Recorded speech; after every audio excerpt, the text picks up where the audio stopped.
Welcome to episode 2 of Final Guys. I'm your co-host Hunter Shea, joined by a couple of absolute maniacs. The guy drinking over there with his eyes tinkling is author Jason Brandt. I don't drink. What are you talking about? And of course, the other guy is my cohort monster man, brother from another mother, Jack Campese. Howdy. Hey, and we are going to discuss everything that you'd never wanted to know about the world of horror. In fact, today, we're going to start out with Jack, who is our man on the street, who's going to give us a little bit of all the horror news for you. Well, I don't know if I have all the news, but I got some news for you. First of all, I don't know if you guys heard, we talked about Alien Covenant last week. Well, I was reading that movie actually had 20 minutes of extra footage that was cut out of it.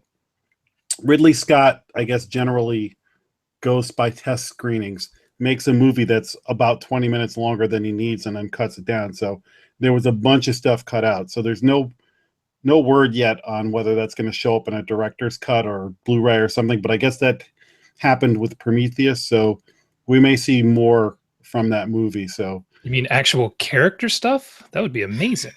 Well, we know that there was a dinner scene with the whole crew before supper, I think was the way they put it. The Last Supper. Yeah, so kind of like Alien. Yeah, something like that. I think there probably is more James Franco than we saw. Well, if it's anything like Blade Runner, we should get 473 director's versions. Exactly. Well, hopefully it makes. Honestly, I hope it makes the characters a little more interesting, so we actually know who the hell they are. Maybe when I'm 86, we'll get the definitive version. But it didn't do very well in the box office, so there's actually even some doubt as to whether there'll be another sequel or not. I would guess that they will anyway, but they have to. They can't leave us hanging. Yeah, I'm sure it'll do it. Maybe a cut budget or something. Who knows?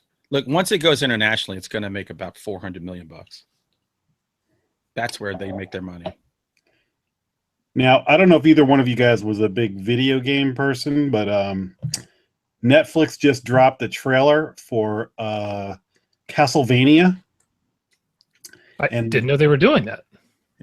So the trailer starts off with sort of a like a Nintendo machine, and it goes in, and then once the trailer gets going, it's really an anime movie, like Vampire Hunter D looking anime, like authentic anime looking movie, basically a vampire cartoon.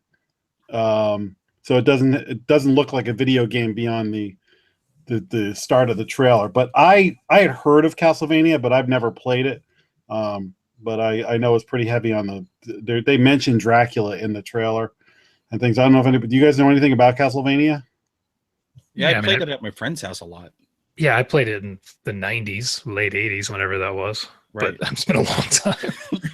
But dude, if anything is like Vampire Hunter D, you can count me in because I love that movie. You get a big Vampire Hunter D vibe when you watch the trailer for it. I don't know if it's as good as that or not, but right. I'm in. I'll check it out. Hey, listen, the magic word is it's on Netflix, so of course I'll watch it.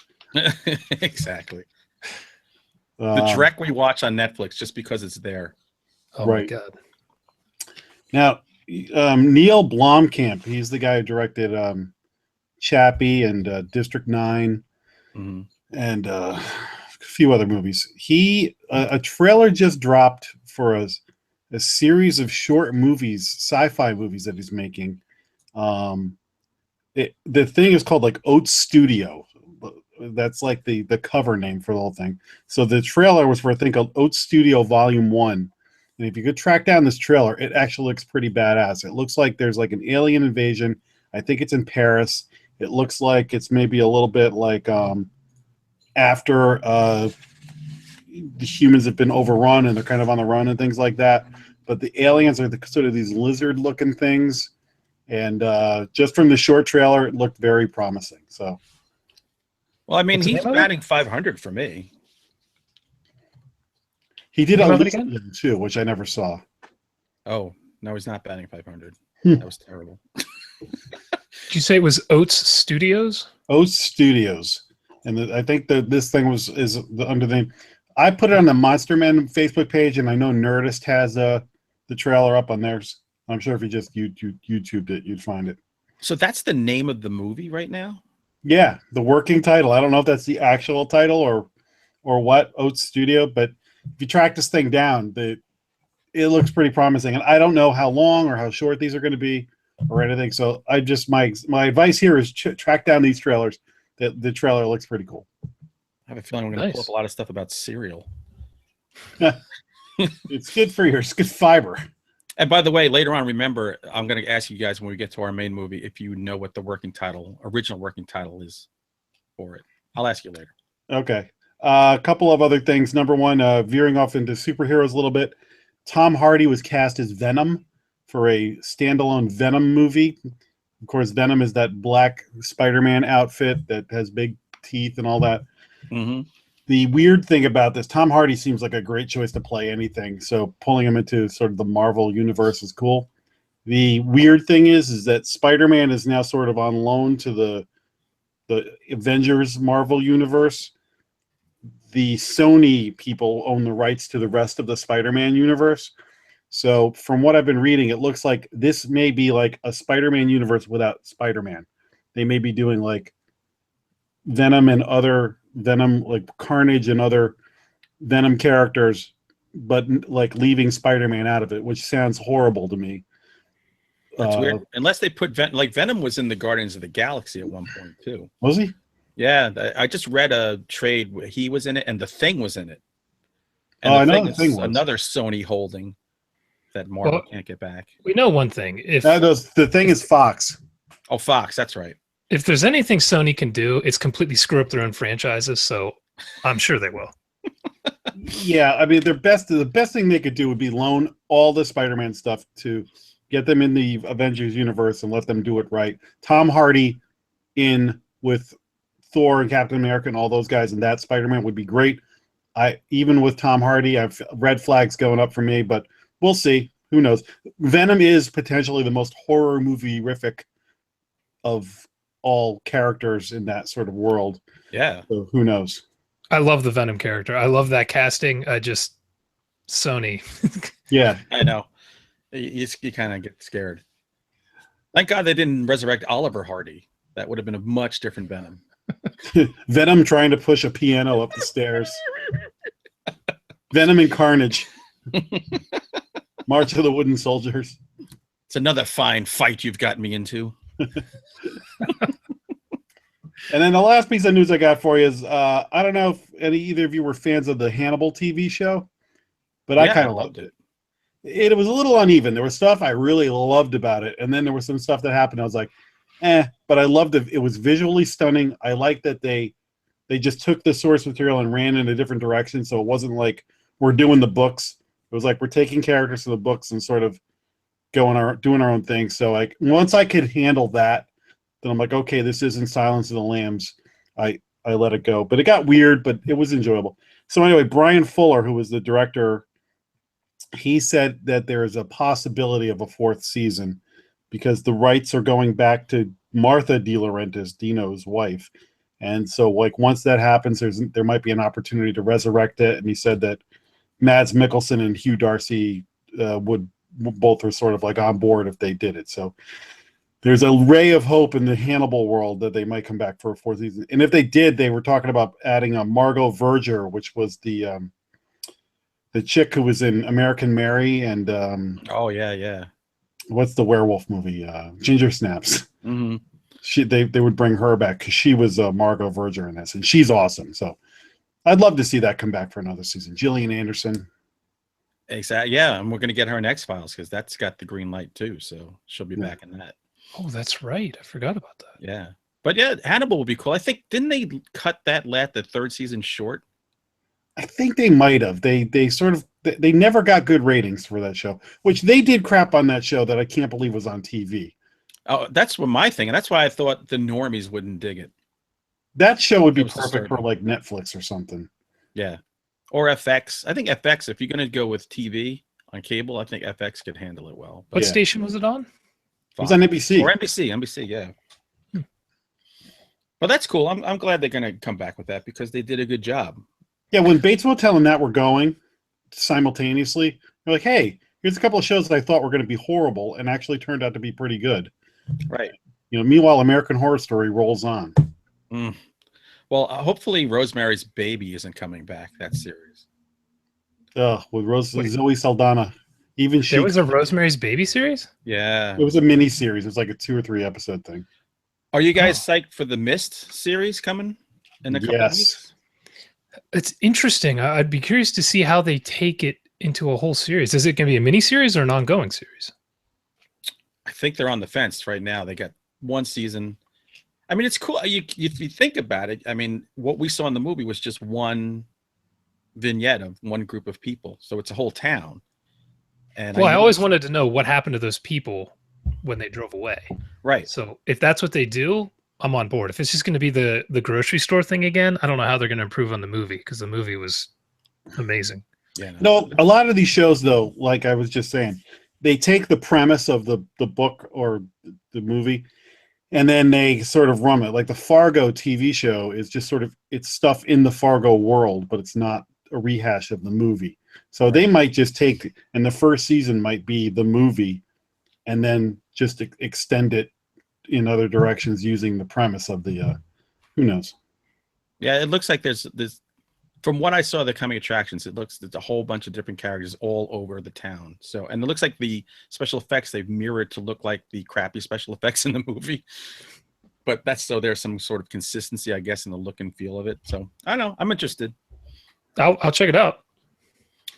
So, Jack, you have anything else before we get into movies and? No, that's it. Except that once when this show's over, I'm going to go start watching House of Cards because the new season dropped today, May 30th. Not horror, not horror, but Netflix related. So. Kevin Spacey. So, Jack, what movies did you watch since last we spoke? I watched one horror movie, and fail. Hey, it's baseball season, and I got stuff to do. It was a Memorial Day weekend. So I watched this. I kept dancing with what movie am I going to watch? What movie? So I started searching Amazon Prime to see, like, let me find something for free. And I found a movie I had seen a trailer to a long time ago. It's a 2016 movie that was released in 2017, and it's called Heidi. And it's a like haunted doll movie.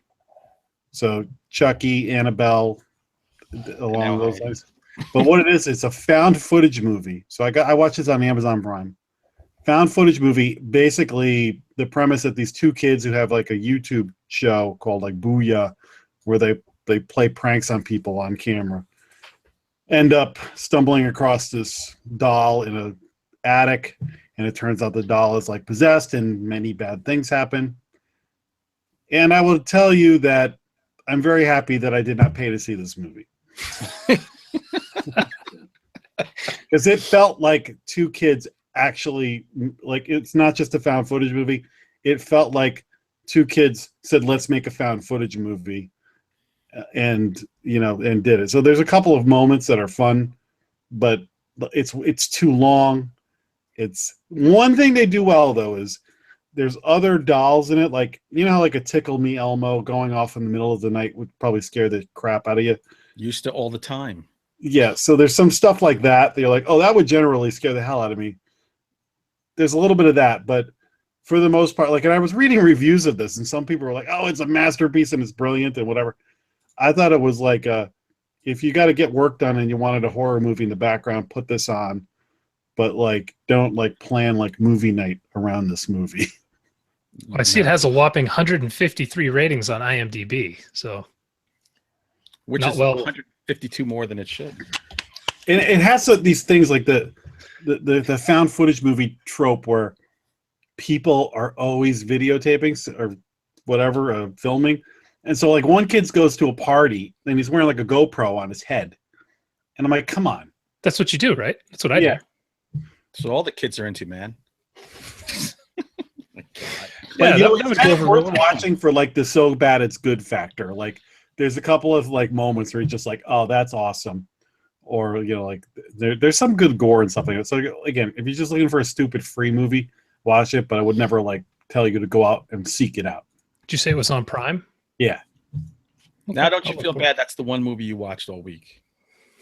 Exactly. I was like, oh, that's what I used my bullet on. Damn it. Oh, all right. Well, I was at a horror convention, a mini convention, like a movie marathon, and there was some guys that sell discount DVDs. So I bought. Oh my god! I indulged my cryptid fascination. I bought a movie called Loch Ness Horror. It has a great cover of like this prehistoric Nessie, and there's people in this raft. It looks like there's going to be a battle. And I said, I guarantee they spent more money on the poster than the movie. Did not disappoint. It was from 1982. The copy I have looks like it was recorded. It must have been played on a VCR. The TV put in a vat of milk and then recorded through it. So it was just a terrible dubbing, which is fine. I mean, I don't mind that, but it's indescribably bad. However, aside from terrible acting, stupid plot, it's obviously shot in California, not Loch Ness. I said, a cheap movie, I'm probably never going to see Nessie. It'll be something like they hint at. Nessie is front and center in this entire movie. They built like this Nessie, might have been like 8 feet tall. It's in the water. It's on the land. It looks like the Brontosaurus from Land of the Lost. Was it Kentucky Fried Movie that had the Loch Ness Monster was Jack the Ripper? No. Oh, was that Amazon Women on the Moon? Amazon Women on the Moon, I think. Yeah. That's what they looked like, a Brontosaurus. This was straight up Land of the Lost, and it would like smoke would come out of its mouth for no apparent reason. So they had a smoke machine they got for free. Yeah, they had some guy. He's the elder, and he wore a kilt all the time and had the worst. He's like, "I'm going to the forest." You're like, "Oh my god, Willie's gonna get Nessie." It's so offensive to Get anyone in my belly. Remotely Scottish. Is it so bad it's good? It might be there. For so bad it's good, it might be ready for your show. I'll send it to you. You take a look and tell me what you think. I'll add that to the list. That sounds interesting. Loch Ness Monster with smoke coming out of its nostril. That's checked off at least one box for you. And it's got like this happy look on its face as it's munching people's arms off. Like, oh, that's awesome. The other one I bought, at least that one I bought for $5. I'm like, whatever. I bought another one for $20, Blu-ray called Chupacabra Territory. You spent $20 on something called Chupacabra. It was for charity. So okay.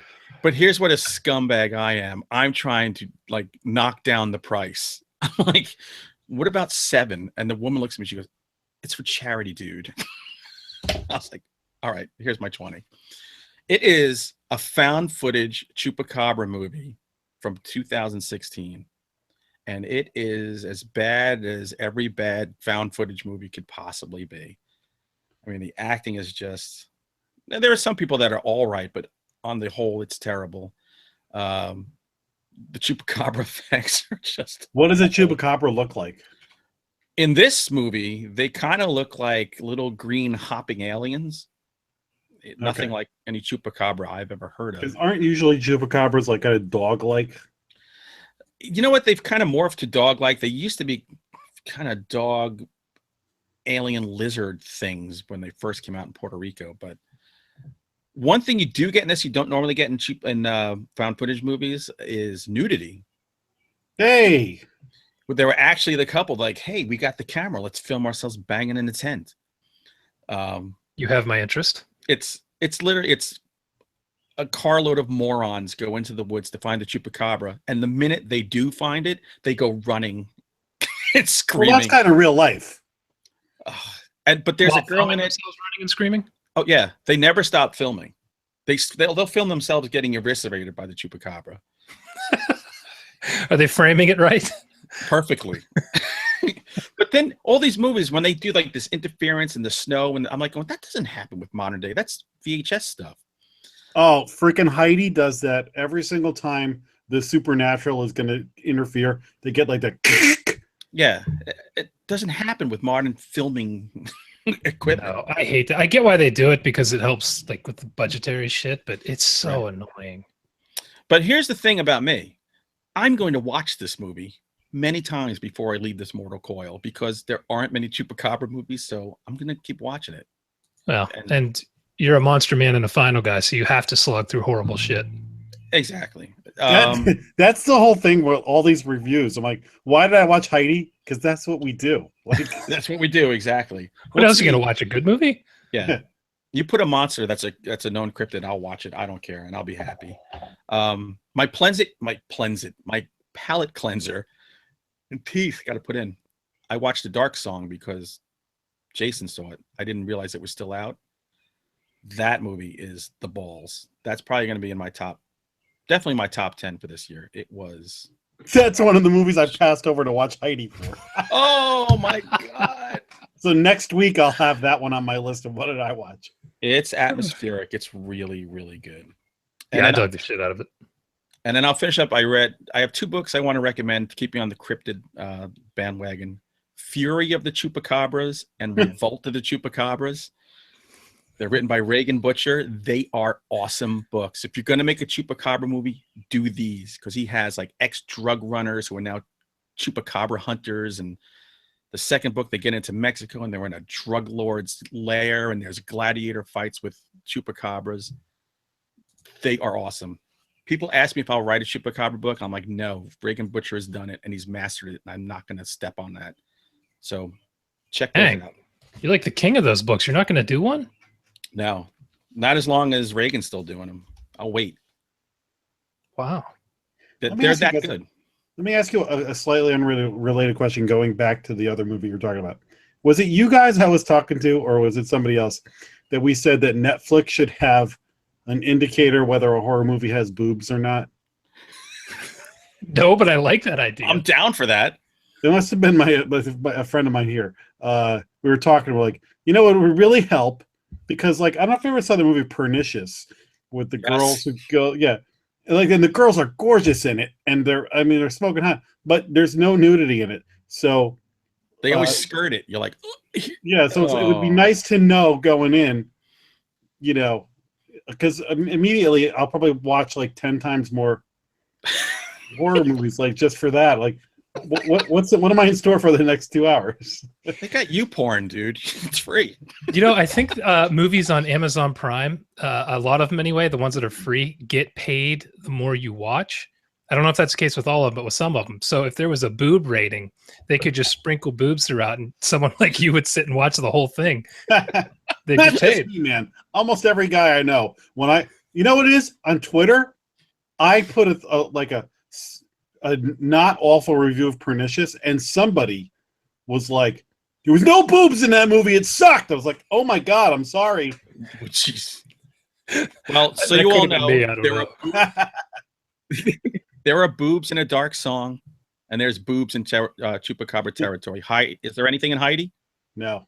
Mm-hmm. All right. Well, Jason, hit us up. Maybe there's some boobs there. I think I was pretty much boob free in all 3 of my movies, but first up was called Summer Camp, which came out in 2015. But Summer Camp was on my like top 13 movies of whatever year it came out. The European zombie movie, Infection, whatever. Yeah, it starred, what the hell's her name? Jocelyn Donahue, who is best known for, oh man, what was that movie? Devil. It came out in 2009. House of the Devil. That's what it was. Oh yeah. Oh yeah, that's right. I forgot. She's kind of become a scream queen. I've seen her in a lot of horror movies lately. Yeah. She's excellent in it. The movie I thought was pretty solid, but the last 5 minutes needed to be cut off. I don't want to give spoilers for anybody, but there was a perfect endpoint. And it just went on a couple minutes longer, and it was kind of a downer for me, but it was a lot better than I expected it to be. It was way better than I expected too. That's why I thought it was refreshing. The thing I liked about it was, I don't want to give away too much, but I don't know. They did something with sort of the zombie infected condition that like nobody ever does. Yeah, that was the best part. Big twist on it. That was like, oh, that's a great twist in that. So yeah, I dug it. Other than the end being a little too long, and I thought the name Summer Camp hurt it more than helped it because it really wasn't a summer camp. Yeah. Otherwise, it's definitely worth your time if you're a horror nut like we are. Yeah, no, that was a good one. I really like that movie. The other one I watched is a movie called Sam Was Here, which is a French film, but it's in English. I think it's a French film. It had a lot of French, a lot of French crap at the beginning. So in the credit sequence, People were eating baguettes. it's about a salesman out in the desert, and he pulls into a restaurant or hotel. I don't remember which comes first, and there's no one around. And he keeps hearing a man on the radio talking about a serial killer. And he thinks, if I recall, I watched it a little while ago, but I think he's basically going from place to place, and he's not finding anyone, and things are getting weirder and weirder, and this guy on the radio is getting weirder. And it was a really interesting premise. I thoroughly enjoyed it up until maybe the last third, and I felt like it kind of fell apart towards the end. Right. But there was enough interesting stuff that guys like us, like I would recommend for you guys to watch it, but I probably wouldn't recommend a normie to watch it. Just there was enough interesting stuff that it held my attention most of the time. That is a valid recommendation. Like there's you're a hardcore horror fan, yes, watch this. You're a normie, do not watch this. And if you're a horror fan named Norm, we're on the fence. Could go either way. Right. You're on. I mean, this guy's over here watching every Chupacabra piece of crap that's ever come out, so this will probably work. I also watched a movie called The Similars, which is on Netflix. It is a Spanish film, which was so freaking weird. It takes place entirely at a bus stop in the middle of this giant storm, and all of the people in it slowly start turning into... They start looking like this one guy in there who has a beard and like this crazy 70s hair, and they all start looking like him. It's bizarre. I don't know how to describe it, but it was really weird. It felt like a Twilight Zone episode in a way, but it actually, in a certain way, it felt like quite a copy of a certain Twilight Zone episode. But I ended up looking it up afterwards because I couldn't understand how the hell this movie got made, how it's got decent ratings. But apparently there's a lot of cultural significance to it that if you're not from Mexico, you're not going to get all of it. That's what I read. So I don't know. But when it was over, my wife was thoroughly pissed and and I was thoroughly confused. So that's not necessarily a bad thing for me. That's usually a win. So is it in Spanish and then with subtitles? And it's in black and white too. See. Oh my God. And all of a sudden people just like women have beards and hair and look like this dude. It's weird. Oh, my wife's going to kill me. Yeah, good luck with that. All right. Finally, So that sounds good. That sounds we have a little bit of good and a lot of crap. Well, I've got two more You got things more? real quick. Yes. Okay. One, I just started watching a show on Netflix called The Keepers, which is a true crime kind of story. I'm only 2 episodes in, and I just want to tell everyone, if you watch the first episode, it is boring as sin. You have to get through it. The second episode is when you start finding out really crazy details. So hopefully I will have more information on that next week as I finish it. Cool. And finally, for my book, I am reading Brainchild by John Saul. He's an author I'd always heard of but never read. What? I'd never read him. I know. I'm terrible. Holy cow. He's only got 90 books out. Not all of us read 80 books a week like you do. I'm kidding. I promise I'm going to slow down. I'm almost finished, so I'll have a full, proper review next week, but it's excellent. The guy's writing, it really gets me. A lot of times when I'm reading someone, if the detail's too heavy, I kind of lose interest and I start rapidly reading. Right. And it hasn't really happened with him. Even though there's not a lot of action probably in the first 2/3 of the novel, I'm fully in. So definitely recommend it. John Saul is a master. He knows what he's doing. What else has John Saul written? I know I've read something by him. Oh, God. Now I can't think of anything. I think I must have read at least 25 of his books, but I read a lot. I'm pretty sure you've lent me John Saul books. I might have. But I used to read him a lot in the 80s and early 90s. Looks like his most popular is Suffer the Children, mm-hmm. Darkness, Shadows, The God Project, Creature, Comes the Blind Fury. I don't know any of them. I've read a couple of them. I mean, he's good. You're not going to lose when you pick up a John Saul. Considering I'm a professional author, I'm shockingly not well read. It's all right. Just keep writing. It's good. All right, boys. What we're going to do is take a quick break, and then we are going to get into today's movie, which is The Blackcoat's Daughter. Stay tuned. By quick break, you mean we're just going to go right into it? That's it, man. Let's do it. I'm ready. So, The Blackcoat's Daughter, it technically came out in I think even I've seen 2015, but really it's available in 2017. I saw the trailer for this a long time ago because when I was watching this, I'm like, oh, wait a minute. Now I remember. Yeah, it did like the festival circuit and everything, but for the masses, it came out this year. It's directed by Oz Perkins, who is the son of Anthony Perkins, Mr. Yeah. Psycho himself. Do you either of you know what the original title of this movie was? February. February. That's very good because it's set in February. While I was making the images for the posting on the website, I saw all the posters for it. Which, okay. Yeah. So, Blackcoat's Daughter is a much better title. Yes. It's from A24 Studios. It is a independent horror film. It's I'll just tell you right off the bat, it'll end up top 3 for me this year. I absolutely love it. I watched it again yesterday, so that way it was fresh. Oh my God. So we're actually going to have a knife fight here. So Jack, why don't you tell us what you thought of the movie? Jack, if you didn't like this movie, I'm giving you a diamond cutter when I first meet you. Just put it out there. This movie's okay, but to make it in your top 3, we have to have a spoilers part of this because this movie pulls such bull crap that it's oh my God. Like there's some cool stuff. It's worth watching. It's on Amazon free, but this movie, maybe I just didn't pay enough attention because it's really slow to start, and but then there's a like kind of a payoff, but then the ending I thought was horse crap. I think if I tell you what I think the ending was, you might think differently. Maybe. Okay, I loved the ending. I thought the ending was great. Oh, so okay. See, we have to have a spoilers part because 100%. But I will say this is a satanic possession movie set in a girls' boarding school in the dead of winter, and there's 2 girls in the school left behind, being watched over by 2 women who I think might be nuns. It's kind of unclear. Yeah. So it's a small cast. It's kind of like this isolated setting. It's a quiet kind of movie with great creepy soundtrack. Yeah, there's a lot of great stuff in this movie. So don't get me wrong. I enjoyed the bulk of this. But when you said your top 3, I think it's way better than Get Out. Way better.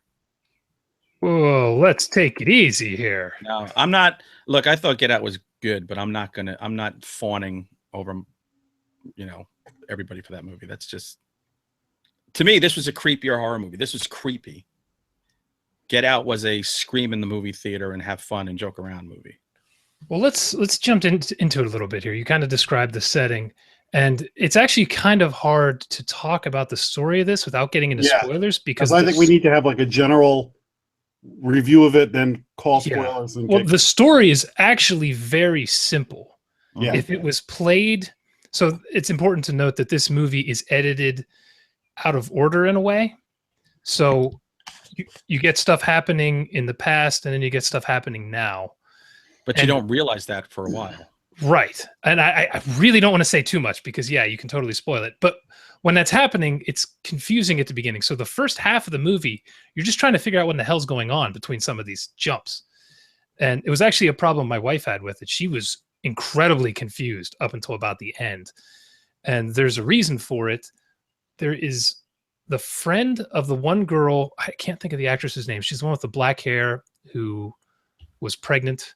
Oh, Rose. It's Lucy Boynton or something like that. She was outstanding in this. Yeah. She was great. But she had a friend who was in the beginning for just a couple minutes. The girl who poses for the picture. Well, that's Rose. And then Rose's friend who kind of wanted to make sure she was okay, wondering where her parents were. And then just disappears. Right. So my wife and I first thought that her friend was the girl in the future takes. I don't know. Emma Roberts. So that was really screwing us up. We're like, who in the hell? What? And then once we figured it out, it made more sense. So we struggled with that a little bit.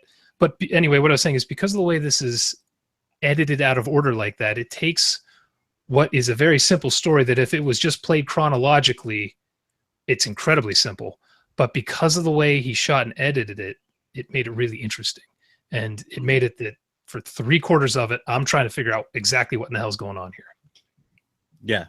Like I said, once we can, there's so much I want to say, but we'll do that when we do the spoiler break. I have to do it. But I mean, I loved the interplay between Kat. First of all, blonde, strange girls creep me out more than brunette, creepy girls. I don't know why. So the girl who plays Catherine Kat is super weird and I've known people like that. Like I was like, I remember a girl like that in grammar school. So she nailed it. The very beginning when she's talking to the priest, but she's talking to him in this bizarre way, almost like they're friends or something, and like too close. Yes, and she gives this weird little thing where she looks off into the corner, and I don't remember if she laughs or grins. She laughs. And it was at that moment when you realize something's off with this chick. Right. And something funny. And she's like, funny? No. Yeah, so that was good, but just the way she was speaking to him was really bizarre, and I liked that. Yeah, she was great. Her and Emma Roberts was also great. Yeah, Emma Roberts. Now that's a girl who's become a screen queen. I mean, she's in everything lately, and she's good. She was fantastic. She still looks like she's 10, but she's good. Something else I feel we should mention: Oz Perkins likes his slow building movies. So if you don't like that, this is not going to be your cup of tea. This was his first. This is his directorial debut. The second movie he did is I Am the Pretty Thing That Lives in the House. And Which he I also do not was like. the writer in The Girl in the Photographs. I don't know if you've ever seen that movie. I have not seen that. I haven't seen it yet. It's I heard a it serial sucked. killer movie. It's a very good movie for the first third, and the middle part lags, and the end is so-so. Well, this yeah, movie, I did not like I thought it was a little too slow at the beginning, but I was like, whoever made this movie clearly watched The Shining, because they were establishing like desolation very well with their shots. And there were times where people were having a conversation and the music, would build. So you were like, the subtext of this conversation is like causing the tension in the music to rise, and then it would like drop. So there was a lot of atmospheric stuff, but I can appreciate a slow burn, but I felt like maybe they could have gone just a tad faster. See, I didn't feel that way. I wouldn't even call this a slow burn. I would call this actually establishing a story and developing this creepy atmosphere and these characters. There's no part of this movie that I didn't like. I can't wait till we duke it out and figure out what you didn't like. I can see why somebody would think it was a slow burn. This guy, I was commenting on it the whole time I was watching it with my wife, who I'm going to mention the whole time. I don't know how I managed to get her to slog through this horse shit with me sometimes that we watch, but we occasionally watch some good ones. So she and I always kind of bat it around before I'll talk to you guys about it. But this guy loves to put a camera on a tripod. And there's almost no movement. I wondered half the time if he shot this movie with the DSLR or some kind of a DSLR lens, because the first shot will be completely out of frame and there'll be no one in it, and then someone will walk off frame and be in focus, and the back, like that bokeh effect they call it. And there was so many like that I just kept watching it, and I found it interesting, but I could see why. It's not like you're watching Die Hard where the camera's moving all the time. It's just a tripod in the corner of the room half the time, or a close-up. And then the other thing is half of the discussions in this are one way. It's one person talking and the other person just nodding or looking weirdly into the corner. Or Dexter's father, every time he has a conversation with Emma Roberts. Oh, James Remar was great. He was outstanding in this. He picks her up from a bus station, and when he's in that hotel room and she's wearing nothing but a towel, you're sitting there, oh God, where is this going? And she's not talking back to him. You're kind of trying to figure out who's going to be the creep in this. Is he the creep with his wife, or is she the dangerous one? Right. That's held up in the air for a long time. So you keep going like, when he comes in there and she's just in the towel, that you're right. That's a great moment. Yeah, when he walked in the room, when she let him in, and then she asked where his wife was, and he said she's sleeping. I'm like, oh shit, Yeah, that's not good. and there's the scene. Lauren Holly plays his wife. Yeah, Who you only ever see in the car, and she has a great scene with Emma Roberts in the car. For just the She 1 does. minute of dialogue she gets, it is so powerful. I thought that was a woman dealing with grief, and when she looks at Emma Roberts, she goes, "You don't look like my daughter." She goes, "I can't even see you." And Yeah, what does that mean? 100%. I couldn't agree more. I'm interested. I'll be interested to hear what you didn't like about it. You said it was slow. Is it the? it's once we get to spoilers, Spoiler? I can tell you Okay. exactly what I didn't, and it could be my problem, not the world's problem. Because overall, there's a lot I liked about this movie, but once we get to spoilers, I'll tell you exactly how I felt, and it could just be because of the pace of this movie. I was getting bored, and so maybe I wasn't paying attention enough. But Hey, if you I, want I slow blame pacing the and movie. boredom, try A Cure for Wellness. That's 2.5 hours. That's the only reason I haven't watched that yet. Every time we sit down to watch it, I'm thinking, do I have 3 hours to sit and watch this movie? It's So gorgeous. It's gorgeous and lush to look at, but that's a long ride. I'm just telling you, like the movie did not hold my attention enough for me. So maybe I missed something. Well, you're not alone. This movie only has a 5.7 on IMDb, so it's not resoundingly loved. Yeah, no, it's not. Look, it's not a movie for the modern horror fan. Which There's parts of it I freaking loved, and there was a part of it. Once you get cooking, I'm like, okay, it was worth the wait. This is great. This is great. And then there's something about the ending that just made me feel cheapened. So All right. we'll go with How that. about this? Let's go into spoilers because I think people know how we feel on this. So Yeah. So listen, if I you would don't say want to hear watch how it. this goes, walk away. I But would we say all watch it though. I'm not going to say like for before spoilers. Watch it, judge for yourself because there's a lot of good in this movie. My strong reaction is putting it at the top of your list. Like that's your opinion, of course, but for me, I'm like, whoa, that's way too good for what they did. So, with that, spoilers. Well, if we're going to the spoilers, I was thinking about this last week. We should probably say what our Twitter handles are, or whatever the hell you want to share. That way, anybody stopping now Okay. can follow us if they want. But the show is at Final Guys on Twitter. It's Final Guys on Facebook, also on YouTube, and we have an Instagram account I haven't used yet. And then you can follow me at Jason Brandt on Twitter. And I'm at Hunter Shea1 on Twitter and Hunter Shea1 on Facebook. And I'm back in Jack on Twitter, and probably just go to our Monster Man 13 Facebook page because that's where I usually do most of my damage on Facebook. That's where he lurks and lives. And also for the 3 of you who care, I do have a So Bad It's Good episode coming out hopefully by the end of this week on the Jean-Claude Van Damme classic Kickboxer. Oh, Nice. It should be good. I make myself look like a complete asshole in this as always, but up another level. So There is another level? Oh man. Did you see the behind the scenes footage I put up on Facebook? And I maybe did. Twitter? You look like you'd had a few to drink. Oh, dude. I was pounding the beers for that one. Well, Jack and I tomorrow from Monster Men are interviewing J.H. Moncrief to talk about the haunted island of Poveglia Island or Poveglia Island in Italy. So that should be fun. I can't wait to talk to her. That's going to be cool. It's a terrifying place. All right, Jack, tell us what you didn't like and why, and Jason and I can beat the living shit out of you. Bring it on. Okay. Great movie.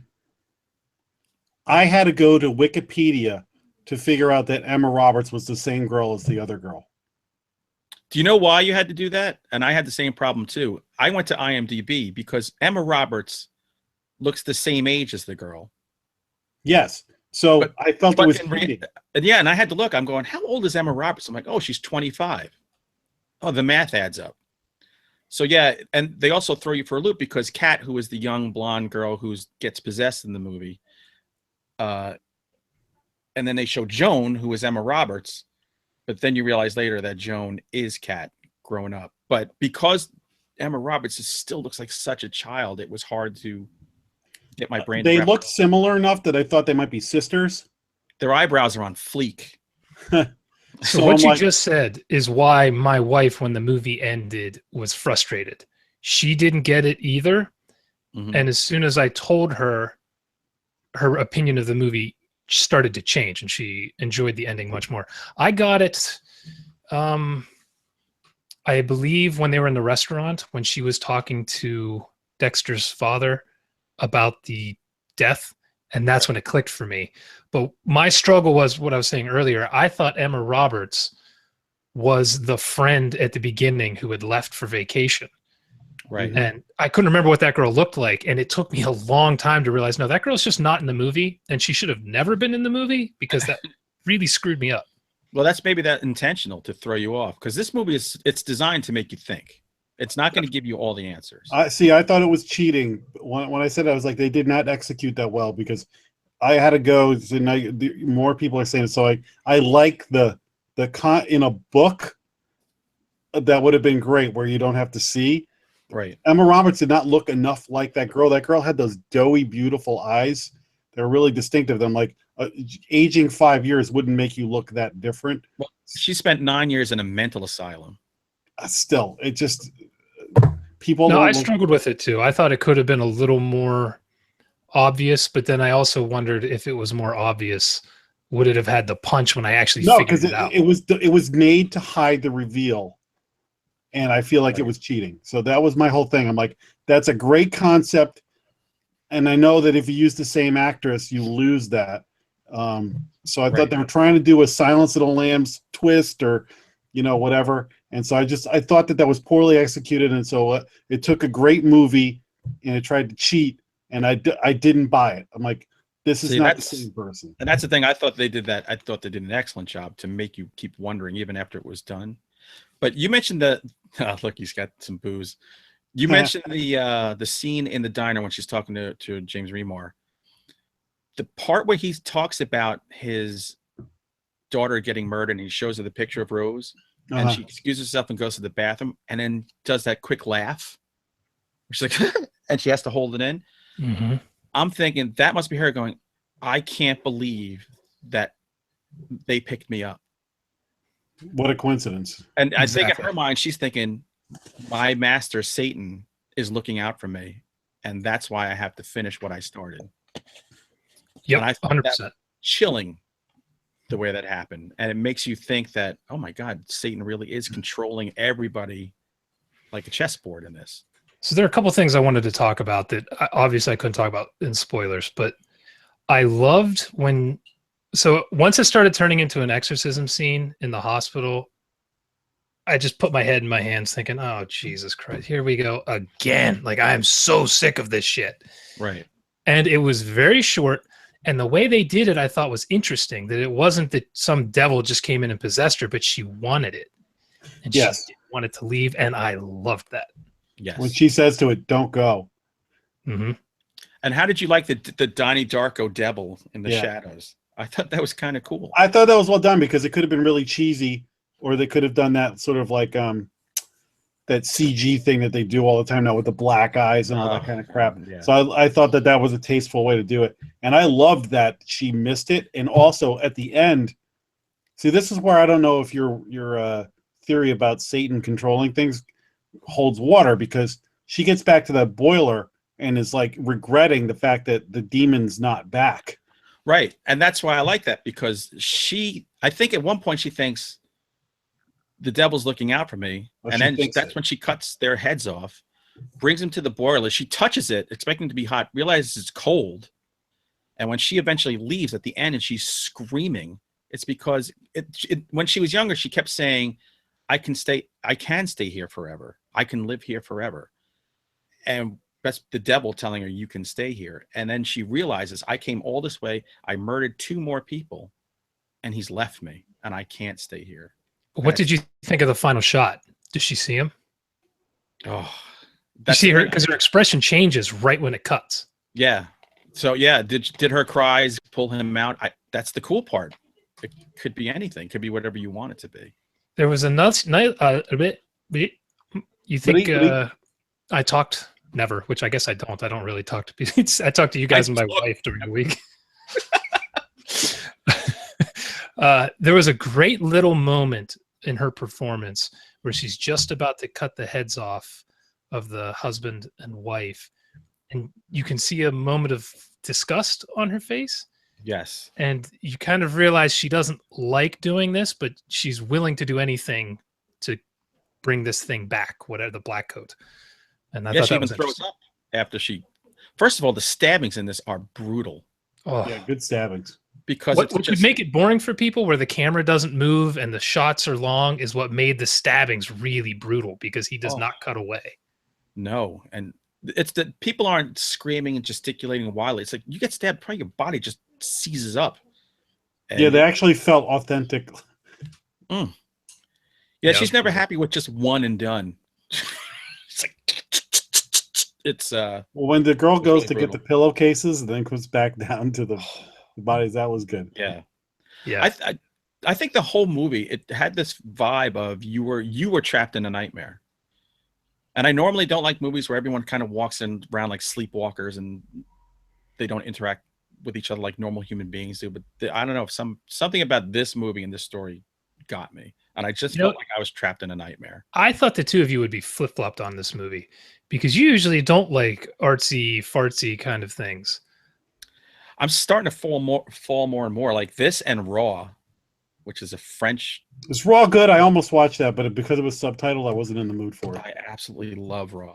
Love Raw. What was the film last year with the woman trying to be a model? It's Elle Fanning. Oh, Neon Demon. Right. And you hated that, didn't you, Hunter? I hated it because that was one of those movies where everyone talks like they're sleepwalking. I like that movie a lot. See? You never know what you're going to get with us. That's why this surprises me. I didn't expect this. Yeah. But I like that movie in a way that I was like, you got to watch it once. It had a bunch of great moments and a bunch of weird crap in it. And then the ending, like, it's not, I would never buy the Blu-ray and watch it over and over, but like for that a moment in time, I was like, oh, there's something different. And it takes a left turn that, like, you do not expect what happens in that movie to happen. And then what's her name? The girl from Sucker Punch. She's just a depraved freak in that. I can't think of her name. Yeah, but that's another one of those movies that I'll recommend to someone like us, but I wouldn't recommend it to my father or someone like that. Right. It's not everybody's cup of tea. Right.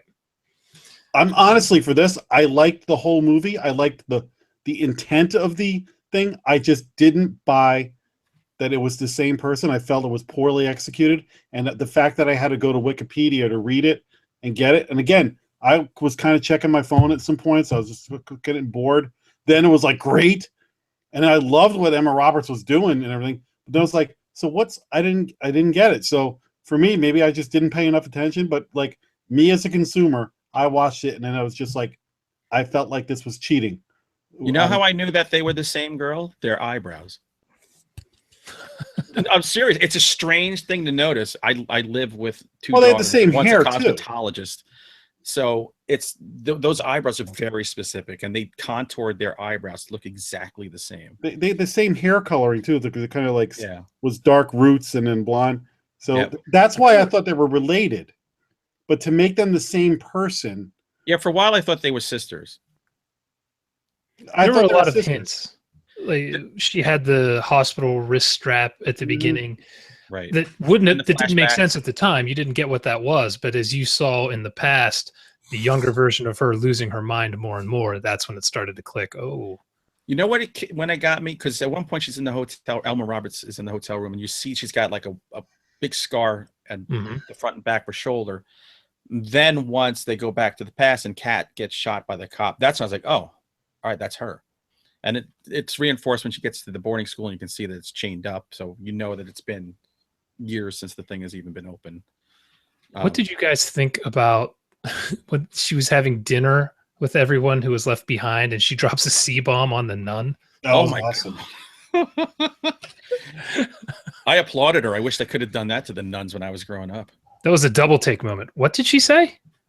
And did you wonder, because at one point Rose tells her a story about girls who'd been there earlier who saw that these women have their head shaved for Satan because their hair has been burned off.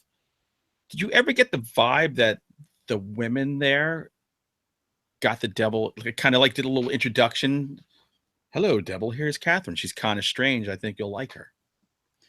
I took that as like that was the urban legend that had grown from the school that probably had the kernel of truth that there was something.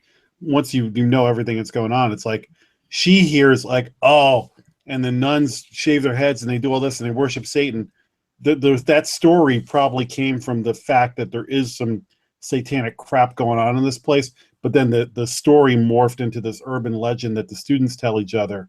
Mm-hmm. But the kernel of truth is this, this real occult crap that's going on. Because when I first saw the figure by the furnace, I was like, is that one of the nuns?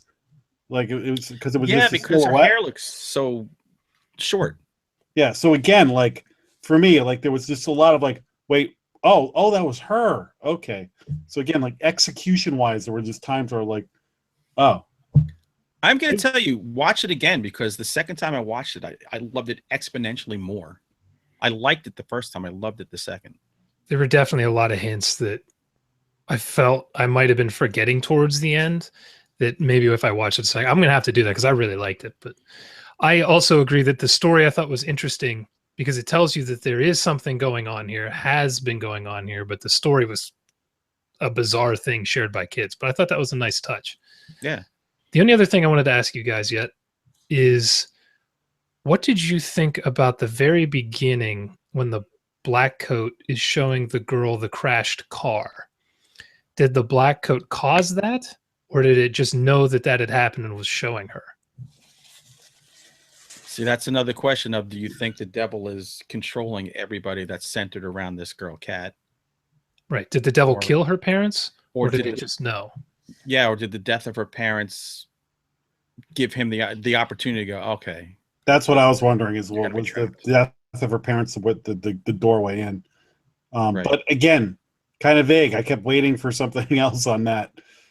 But see, it's interesting that the vagueness is what you couldn't stand, and that's what I liked, because I felt like I was solving a mystery by the end of it. Right. That's to say, I felt the same way. Sometimes I like a little mystery. It's like I've written things where people are like, oh, what's the ending? What comes after that? I'm like, I wrote the ending. Figure it out. So this is kind of like that. So I dug it. You know what? You get that. I read a lot of cemetery dance stories and the magazine years and years ago, and none of them ended with something you'd be like, oh, that's a solid ending. So I didn't need that spelled out for me, but it's just another example of vague things in that movie that by the end of it, I'm like, all right, there was a lot of great visual stuff. There was a lot of great tension. There's a lot. I'm happy for an Amazon like rental. Good enough. Yeah, it's on Amazon Prime. Recommend watching it. it. I just felt like they cheated and that I didn't buy it. So, all right. So we have 2 enthusiastic thumbs up. 1 thumb kind of up. Maybe if I had to go movie theater, rent it, or don't see it, I'd say rent it. But I would not recommend like buying this Blu-ray or something like that. All right. I'm going to buy the Blu-ray when it comes out. Yeah, I'm definitely see it in the theater. Not that you can anymore, but that's where I'm at. I loved it. Yeah. It's one of those that the more I thought about, it's the exact opposite of Alien Covenant. The more I thought about this movie, the more I liked it. And the more I thought about Alien Covenant, the more I thought it was not good. We'll have to redo episode 1. See, I think I was so let down by the ending that all the good stuff I liked about it, I was like, that's bullcrap. Well, that's interesting. I know what won't let you down. The ending of this episode. Hey, we're there. I do want to say, for anyone who wants to watch this, we will have a link to it on Amazon in the show notes where you can watch it on Prime for free. So, and if you can, if you're listening to us on iTunes, please like us on iTunes, give us a little rating. We need some love. This is a new thing, a new endeavor. So help us. And on the website, leave comments on why you disagree with us, especially probably me in this case. They probably hate me and Jason. Who knows? Only leave comments if you agree with me. All right, guys, that's a wrap. Welcome and goodbye. What will we be watching next week? Oh, sorry. That's right. Next week, we are going off the horror reservation. We are going to watch Wonder Woman. Wonder Woman. Who's the ultimate final girl? So it just makes sense that the final girl will watch. And let's be honest, I have, having not talked to you guys about this, how awesome is this chick who plays Wonder Woman? Gal Gadot's awesome. I'm amazing. psyched. Out of all the DC movies, she's been the highlight of the whole thing. I go in trying to temper my expectations based on the let down. You know, these DC movies so far have been pretty mediocre, but she was the bright spot.